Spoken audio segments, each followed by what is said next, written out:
Hey guys, welcome to a brand new What If series. What if Naruto was an Otsutsuki?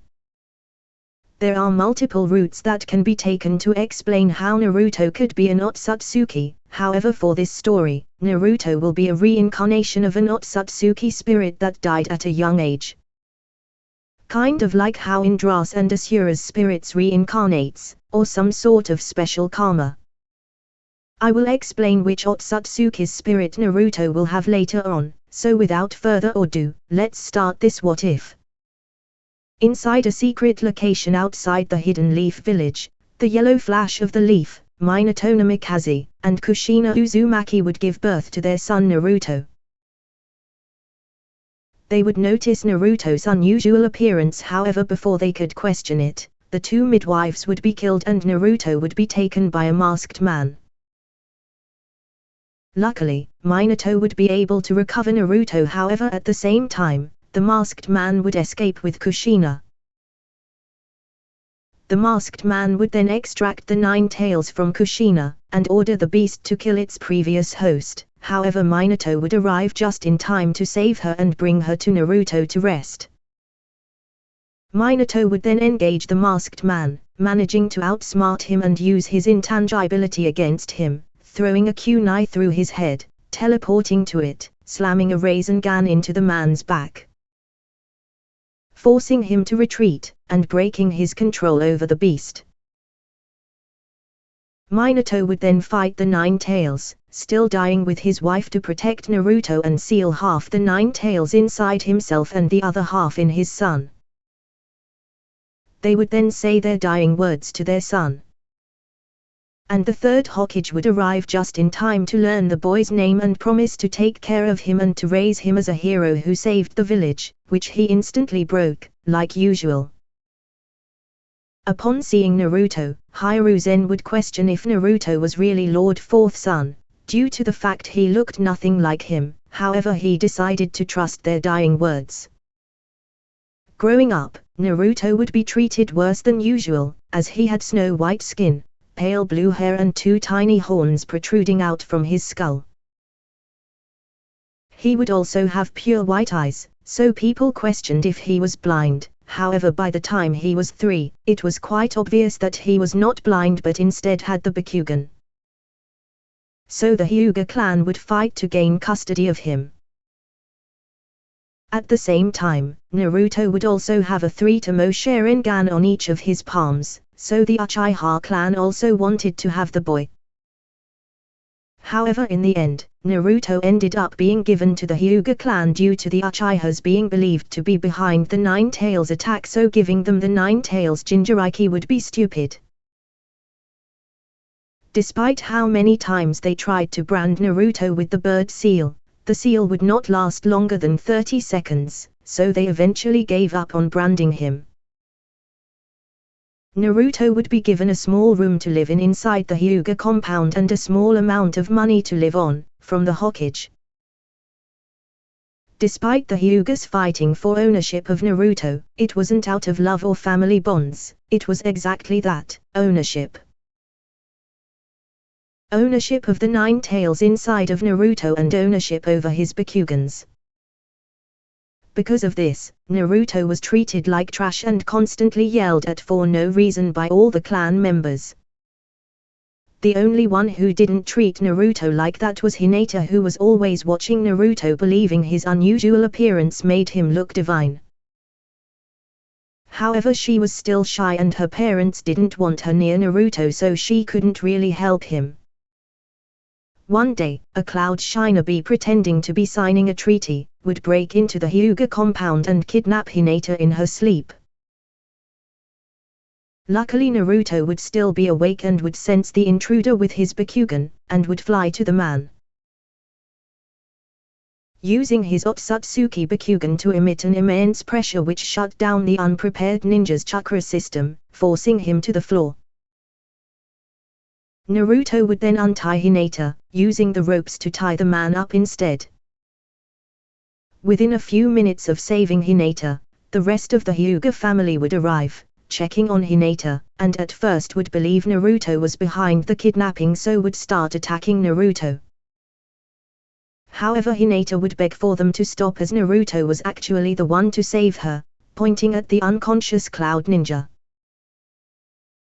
Like usual, the village in the clouds would make a commotion about their ninja being attacked. However, this time the ninja was still alive, so they would simply use a jutsu to replay the man's memories,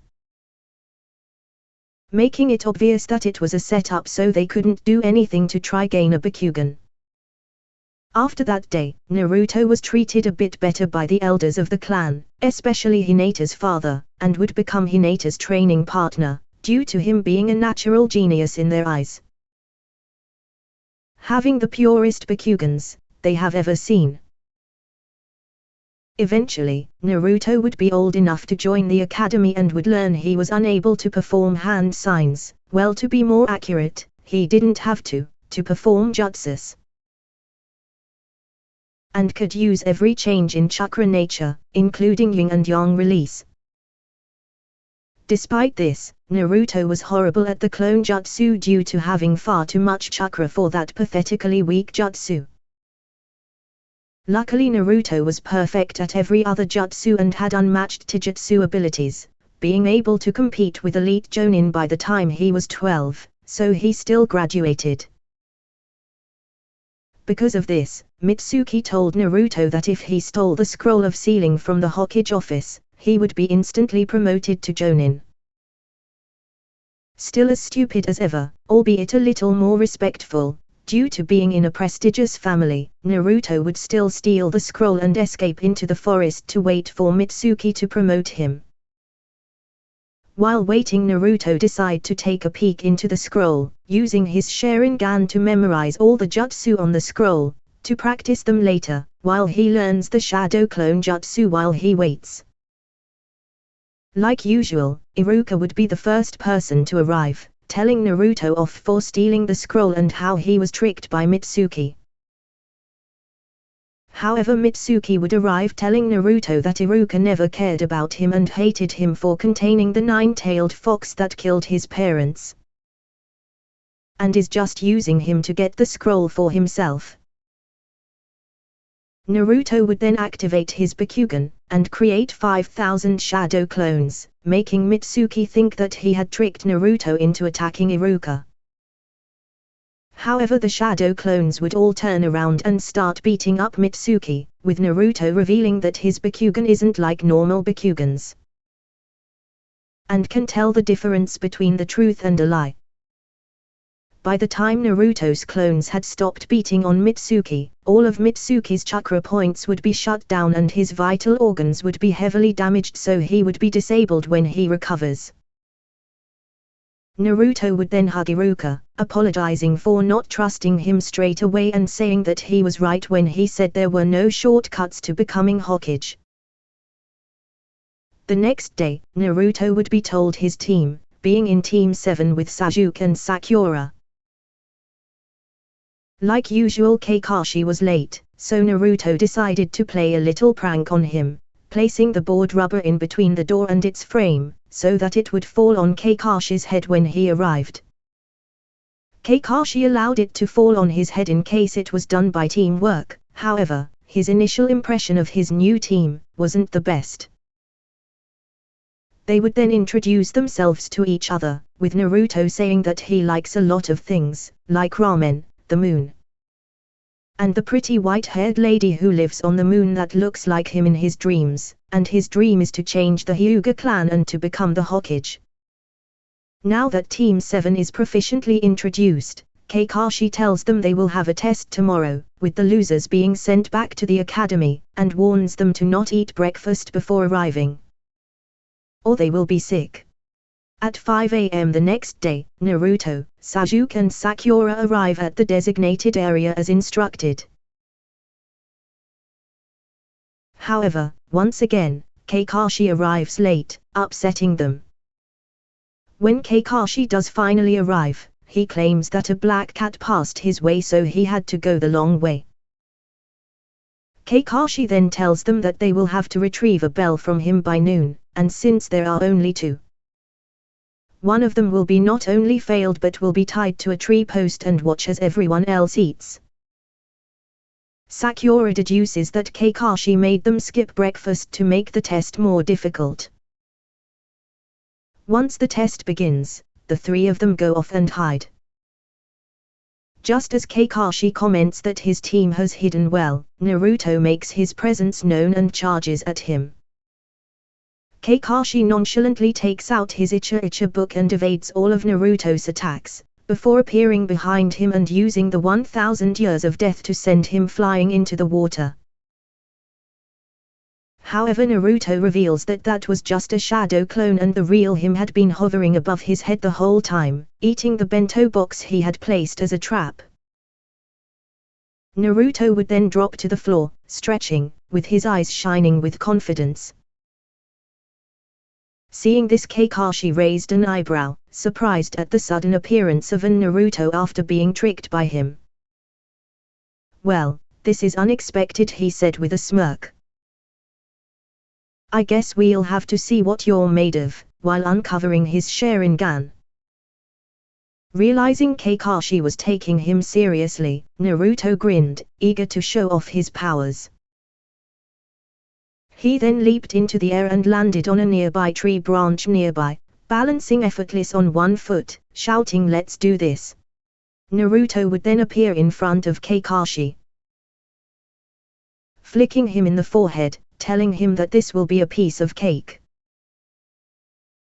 Knowing Naruto was strong enough to withstand his attacks, Kakashi would use a Chidori, attempting to stab Naruto through the chest. However, Naruto easily evaded it, then creating a small portal,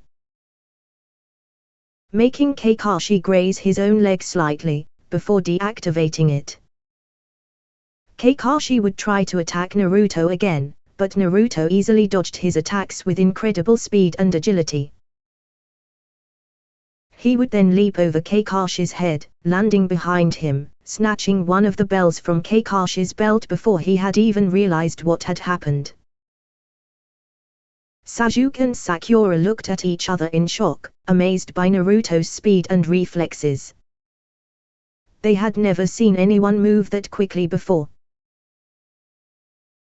Kakashi chuckled, impressed by Naruto's skills. "You're pretty good," he said. "But can you get the other bell?" Naruto grinned, determined to show off his abilities even further. He charged at Kakashi, creating a powerful energy blast that exploded on impact. Kakashi was thrown backwards, stunned by the force of the attack.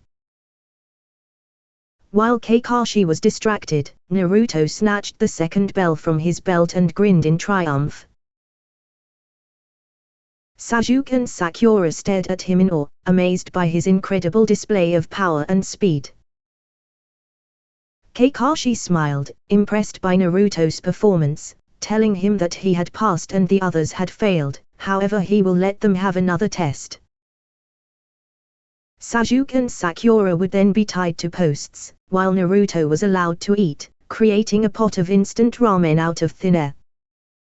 While eating, Naruto would realize that Sasuke and Sakura's bellies had growled, so went to feed them. However, Sakura yelled that she didn't want to be fed by a freak like him, also if he feeds them, they will all be sent back to the academy. Hearing this, Naruto said that they will probably get sent back to the academy if he doesn't feed them, as they will be too hungry to fight effectively. Reluctantly, Sakura and Sasuke allow Naruto to feed them. When they were done eating, Kakashi would appear. They would expect to be told to go back to the academy for disobeying his orders, however to their shock, Kakashi told them that they had passed. Confused, Sakura asked to know how they had passed, with Kakashi explaining that those who abandon their mission are scum, however those who abandon their friends are worse than scum. Okay guys, with Team 7 now officially formed, I am going to end this part here. If you enjoyed, please consider leaving a like on this video and subscribing to the channel with notifications enabled to not miss the next part. With that out the way, this is Demonic Saiyan saying bye.